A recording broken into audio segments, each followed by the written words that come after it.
Recording is on.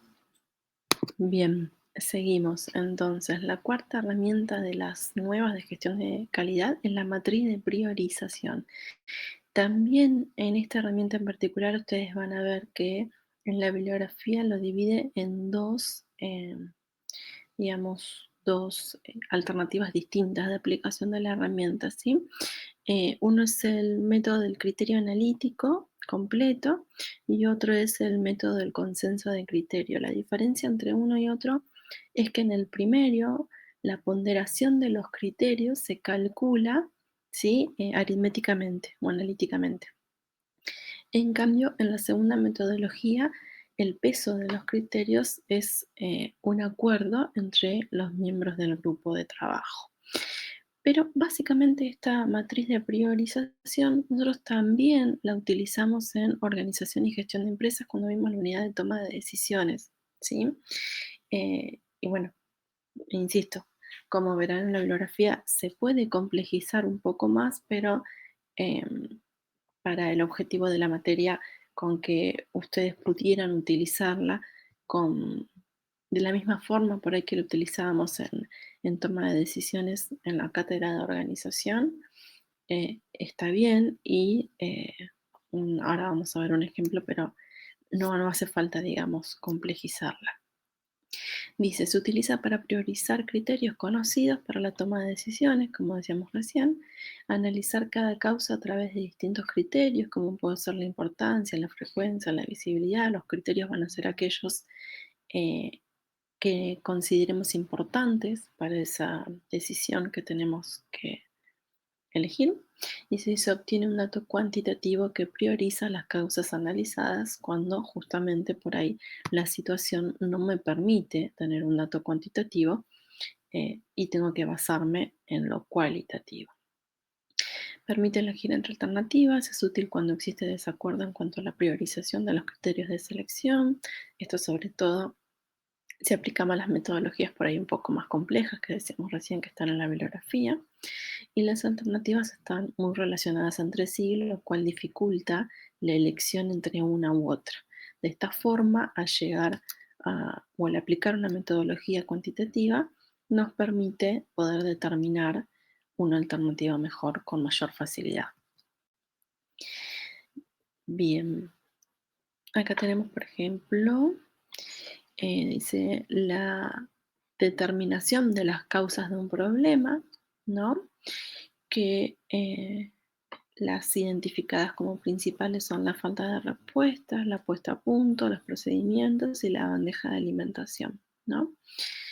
Y aquí lo que se determinó es un peso para cada uno de los criterios, ¿sí? Que no están especificados en la tabla, y una calificación que se le asigna al equipo de trabajo a cada una de esas causas en función de ese criterio, ¿sí?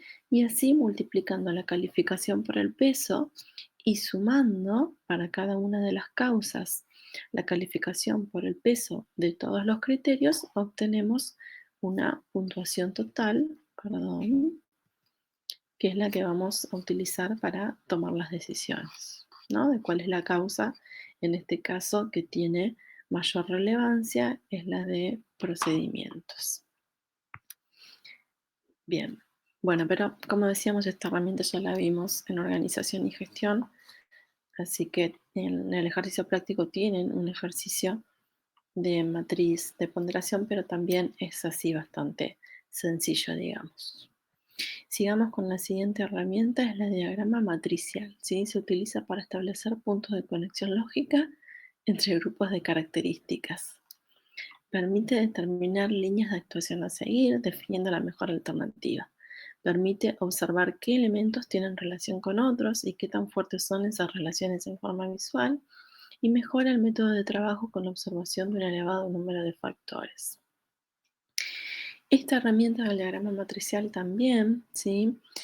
Eh, se puede complejizar o se complejiza en realidad en función de eh, qué tantos eh, grupos de factores, digamos, analicemos o querramos analizar, ¿sí? Entonces, por ahí el más sencillo es un gráfico de tipo L. Ustedes tienen todos los distintos tipos de gráficos en la bibliografía. El más sencillo es uno de tipo L, donde solamente se analiza la interrelación entre dos elementos. Y lo que se hace es determinar cuál va a ser una nomenclatura, digamos. En este caso, por ejemplo, la relación fuerte la identifican con un punto, un círculo negro con otro círculo en el exterior. Eso sería como la relación más fuerte. Después el círculo exterior solo sería la relación media y un triángulo sería una relación débil, ¿sí? Entonces, uno a partir de conocer esa nomenclatura puede fácilmente identificar en la gráfica cuáles son las cuestiones que están relacionadas de forma más fuerte. Entonces, por ejemplo, el requerimiento A con la característica A y con la característica B está fuertemente relacionado, ¿sí? Y en este gráfico lo que se muestra son los requerimientos del cliente con las características de calidad. Bien, entonces el requerimiento del cliente A, ¿sí?, está fuertemente relacionado con la característica del producto A, ¿sí? Es decir, que esa característica del producto es específicamente para poder satisfacer ese requerimiento del cliente. ¿Mm? Y esto, en esta situación, por ahí como está planteado, nos puede servir para identificar justamente cuáles son las características principales que tiene que tener mi producto o servicio para justamente tratar de satisfacer la mayor cantidad de requerimientos del cliente. Acá tenemos un ejemplo, ¿sí?, donde se analizan dos tipos de factores que siguen siendo otra vez los mismos, el requerimiento del cliente y las características de calidad, pero ya es un análisis un poquito más exhaustivo porque consideramos más cantidad de requerimientos y más cantidad de características de calidad. Pero fíjense que después la metodología es exactamente la misma, ¿sí? Entonces, de la interpretación de este gráfico, podríamos ver que, por ejemplo, eh, dentro de los requerimientos del cliente, resolver los asuntos y gestiones con facilidad, realizar los trámites con rapidez, es uno de los requerimientos que tenemos del cliente, y en ese sentido nosotros estamos o necesitamos poder satisfacer ese requerimiento mediante un reducido número de trámites, ¿sí?, mediante impresos disponibles en cantidad suficiente, supongamos que son formularios, impresos con contenido sencillo, o sea que el cliente pueda completarlo fácilmente, ¿sí? Fácilmente y visualmente identificamos que esas características del producto lo que hacen es lograr satisfacer esta necesidad del cliente de resolver los asuntos y gestiones con facilidad. Bien, en respecto al práctico de esta herramienta en particular, ustedes no tienen un ejercicio para desarrollarlo, sino que el ejercicio que tienen es uno de interpretación en sí del gráfico. Bien, sigamos con otras de las herramientas, que es el diagrama del proceso de decisión, y este está directamente relacionado con el diagrama de árbol que vimos anteriormente. Nada más que acá lo que hacemos es marcar ya dentro de la misma gráfica cuáles de las contramedidas o de las soluciones pueden ser factibles de realizar y cuáles no. ¿Mm? Dice, se utiliza para identificar y representar los sucesos posibles durante el proceso de resolución de un problema. Permite obtener información acerca de cuáles son los caminos para alcanzar un objetivo concreto, qué obstáculos pueden presentarse, cómo pueden prevenirse y en caso de que se presenten, qué debemos hacer. ¿Sí? Es como que uno va planteando en el gráfico, a partir del objetivo propuesto, todas las situaciones que pueden darse. Y acá tenemos un ejemplo. Dice, DPD con posibles contingencias para la prestación de un servicio más rápido y sus contramedidas planificadas. Si no me recuerdo, este es el ejemplo que ustedes tienen en la bibliografía. Dicen, si el objetivo es satisfacer al cliente, Esto lo puedo hacer mediante la identificación de las necesidades que tiene, mediante prestarle un servicio más rápido, mediante ofrecer más servicios o garantizar la seguridad del envío. Y entonces si pensamos que mm, la alternativa a desarrollar sería prestar un servicio más rápido, para eso, a su vez, tenemos que hay situaciones que nos están frenando, digamos, ¿sí? Que es la falta de personal, la falta de formación y que no se dispone de instalaciones adecuadas. En cuanto no se dispone de instalaciones adecuadas, tenemos dos vías de acción. Una es aumentar la flota de vehículos y otra es instalar el mayor soporte informático. Aumentar la flota de vehículos no se puede, por eso tiene una cruz debajo, ¿sí? Porque es imposible o difícil de concretar, posiblemente por cuestiones financieras o económicas, y sin embargo sí podemos desarrollar la solución de instalar mayor soporte informático.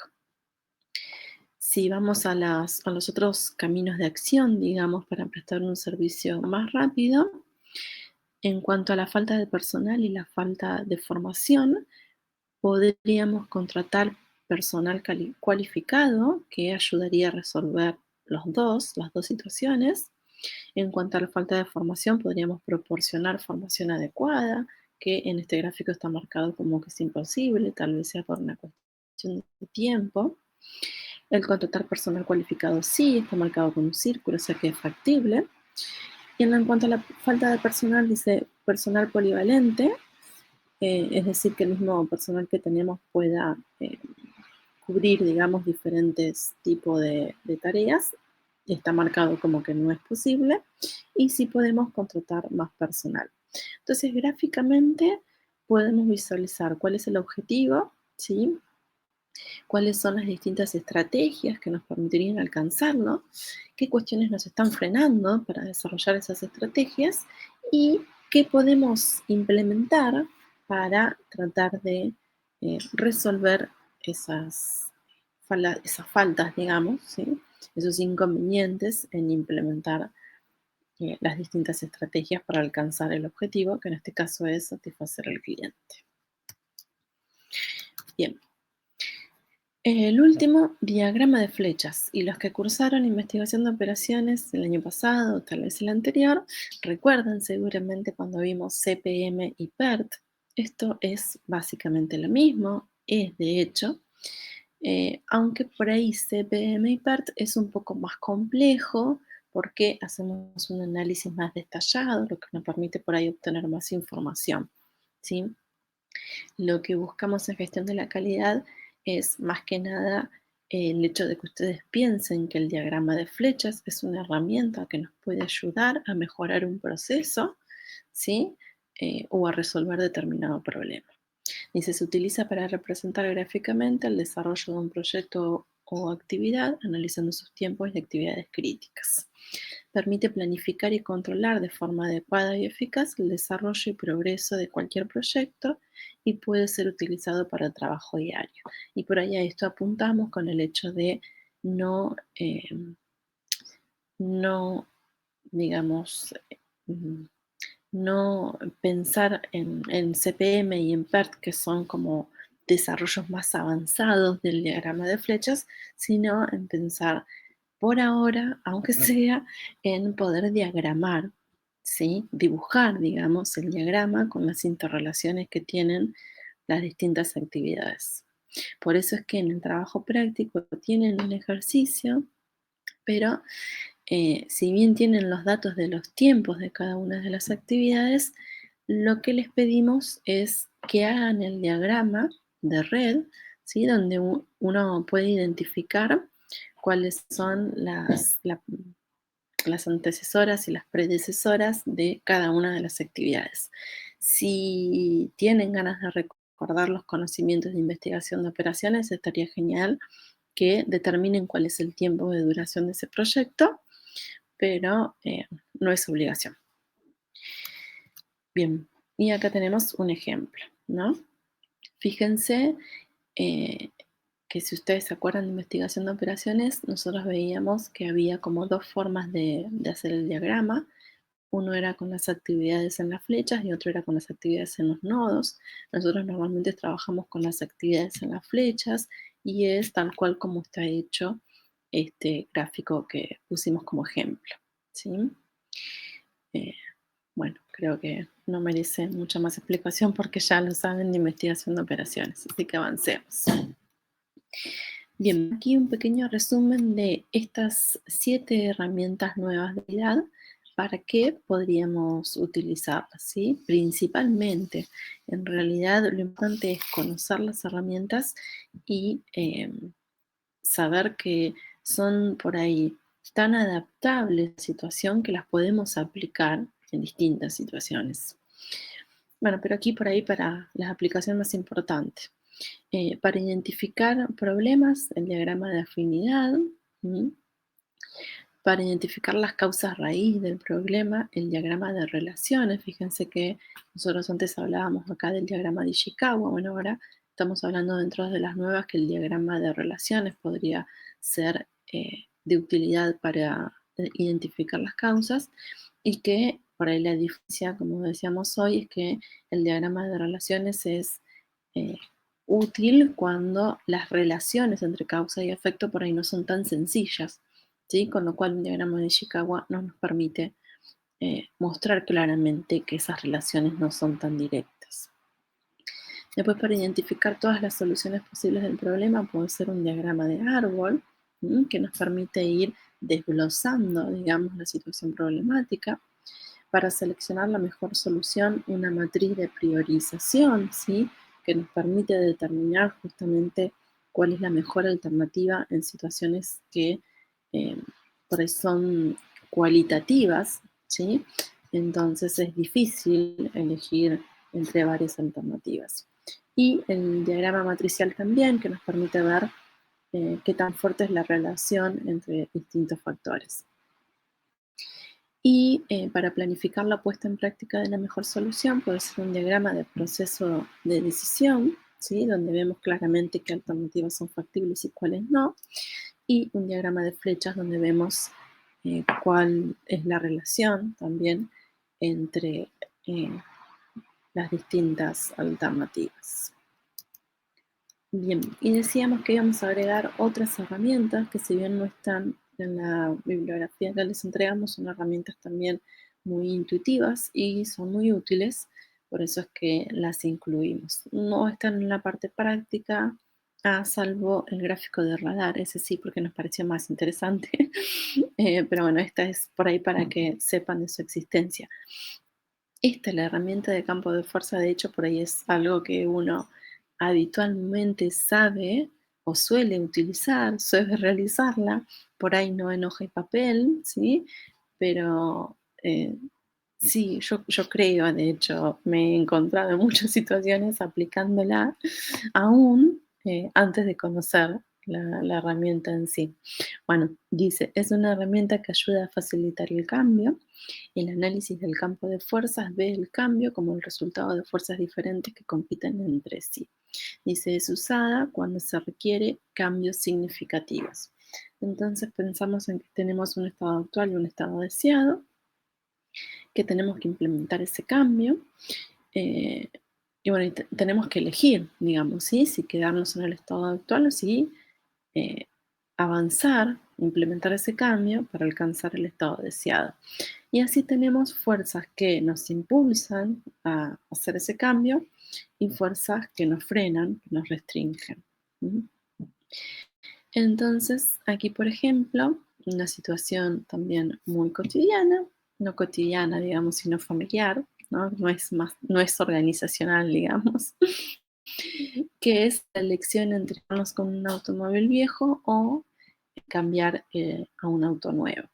Entonces podríamos decir que aquellas cuestiones que nos impulsan al cambio es que el automóvil viejo está perdiendo valor, ¿sí? O que el auto nuevo es económico, ¿sí?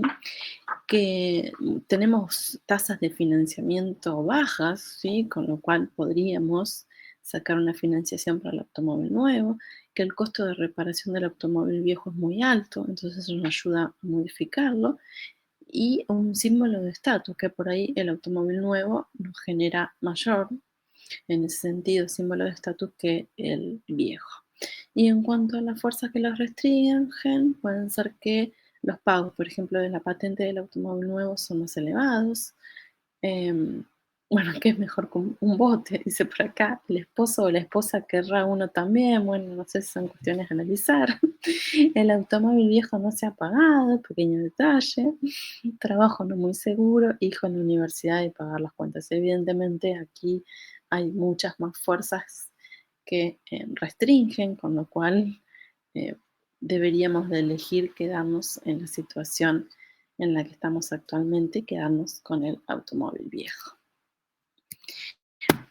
Bien, la gráfica de radar es una herramienta muy útil para mostrar visualmente los gaps, es decir, las brechas entre el estado actual y el estado ideal.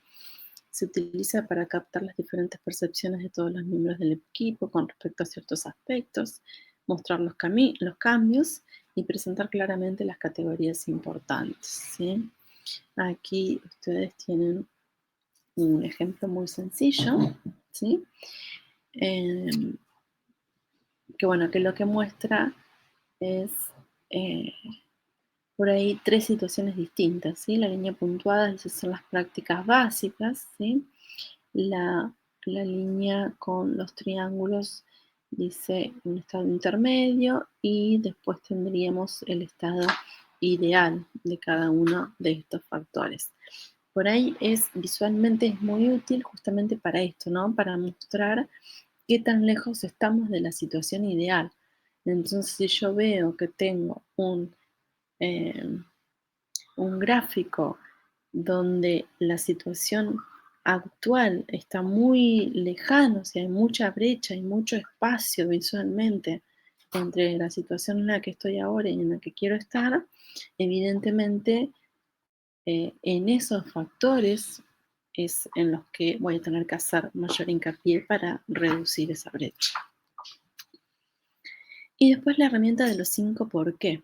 ¿Sí? Es una técnica sistemática de preguntas utilizadas en el análisis de un problema en búsqueda de posibles causas, que es básicamente al momento de haber detectado un problema, preguntarse ¿por qué? Para identificar una causa. Una vez que la identifico, me vuelvo a preguntar ¿por qué esa causa sucedió?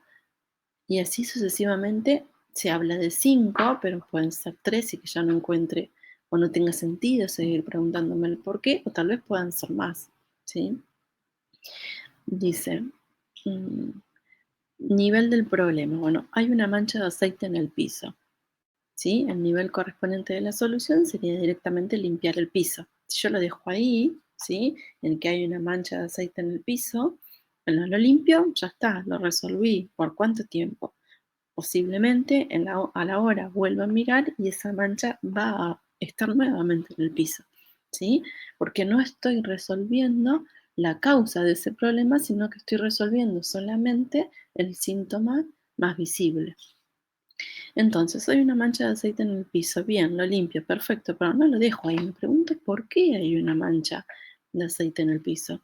Ah, porque la máquina está goteando aceite. Bien, tengo que reparar la máquina, entonces, perfecto, pero ¿por qué el sello se rompió? ¿O por qué la máquina está perdiendo aceite? Porque el sello se rompió. Perfecto, tengo que reemplazar el sello. Pero, ¿y por qué el sello se rompió? Porque el sello era de mala calidad. Bien, tengo que cambiar el sello de acuerdo a las especificaciones. ¿Y por qué el sello de mala calidad? Porque el sello se compró a bajos costos. ¿Y por qué el sello se compró a bajos costos? Porque el departamento de compras evaluaron la oportunidad de ahorrar. Entonces, fíjense qué diferente es la situación de la causa raíz, digamos, que es que el departamento de compras estaba evaluando la oportunidad de ahorrar, que sería cambiar la política de evaluación de los proveedores, con limpiar el piso. Hay una diferencia abismal y tiene que ver con esto, ¿no? Con identificar cuál es la causa raíz de una situación problemática para eliminarla. porque cualquiera de las causas intermedias que yo estoy eliminando, tarde o temprano esa situación problemática se va a volver a ocasionar. Acá tenemos otro ejemplo, dice, ¿por qué las ventas bajaron? Porque vendimos menos en el norte. ¿Por qué vendimos menos en el norte? Porque se cayeron las ventas del producto X. ¿Y por qué las del producto X? Porque las quejas de los clientes se incrementaron. ¿Y por qué se incrementaron? Porque el tiempo de entrega se retrasó un 60%. ¿Y por qué se retrasó un 60%? Porque tuvimos 2 camiones de entrega en el taller. Lo mismo, fíjense que es distinto, por ahí la solución que uno podría determinar para la situación problemática que la resolución a la causa raíz. Es medio como volver a ser niños, ¿no? Y preguntarnos, ¿y por qué? ¿Y por qué? ¿Y por qué? Y sí, y el ¿y por qué? Lo que busca justamente es entender. Así que podríamos decir que es un poco convertirse en niños de nuevo. Bueno.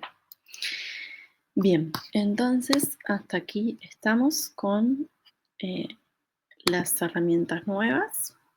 Les vamos a subir estas filminas, las filminas, perdón, ya las tienen. Les vamos a subir esta explicación cortita, no tan cortita, 52 minutos, siempre pasa lo mismo. Bueno, esta explicación de las filminas, les vamos a subir el trabajo práctico y les vamos a subir de 5S probablemente una filmina para que tengan de guía también y una explicación muy breve porque es muy sencillo. Y bueno, nos encontramos el miércoles que viene por si ya tienen dudas respecto